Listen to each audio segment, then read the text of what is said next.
સ્ત્રીના માથા ઉપર મોટું એક પોટકું છે.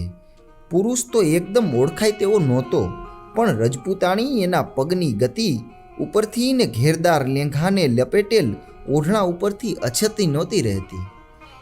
રજપૂતે જ્યારે ડાયરાને રામ રામ ન કર્યા ત્યારે ગામ લોકોને લાગ્યું કે કોઈ અજાણ્યા પંથકનો વટેવારગું હશે. ડાયરે એને ટપોર્યો કે ભા રામ રામ. રામ એવો તોછડો જવાબ દઈને મુસાફર ઝટપટ આગળ ચાલ્યો.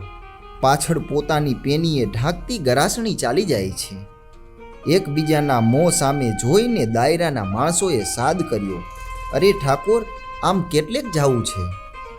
આઘે રાખ, જવાબ મળ્યો. તો ભાઈ અહીં રાત જ રોકાઈ જાવ ને. કેમ તાણ કરવી જ પડે છે ભા? મુસાફરે કતરાઈને વાંકી જીભ ચલાવી.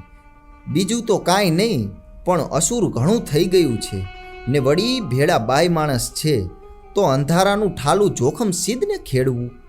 વળી અહીં ભાણે ખપતી વાત છે, સૌ ભાઈઓ છીએ, માટે રોકાઈ જાવ ભા. મુસાફરે જવાબ દીધો, બાવડાના બળ માપીને જ મુસાફરી કરું છું ઠાકોરો. મરદને વળી અસુર કેવું? હજી તો કોઈ વડીયો દેખ્યો નથી. તાણ કરનારા ગામ લોકોના મોં ઝંખવાણા પડી ગયા. કોઈએ કહ્યું કે ઠીક, મરવા દ્યો એને. રજપૂત ને રજપૂતાણી ચાલી નીકળ્યા. વગડા વચ્ચે ચાલ્યા જાય છે. દિવસ આથમી ગયો છે. આઘેથી ઠાકોરની આરતીના રણકાર સંભળાય છે. ભૂતાવળો નાચવા નીકળી હોય એમ દૂરના ગામડાના ઝૂંડમાં દીવા તબકવા લાગ્યા.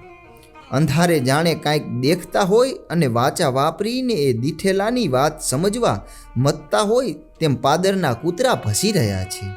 મુસાફરોએ ઓચિંતા પછવાડે ઘૂઘરાના અવાજ સાંભળ્યા.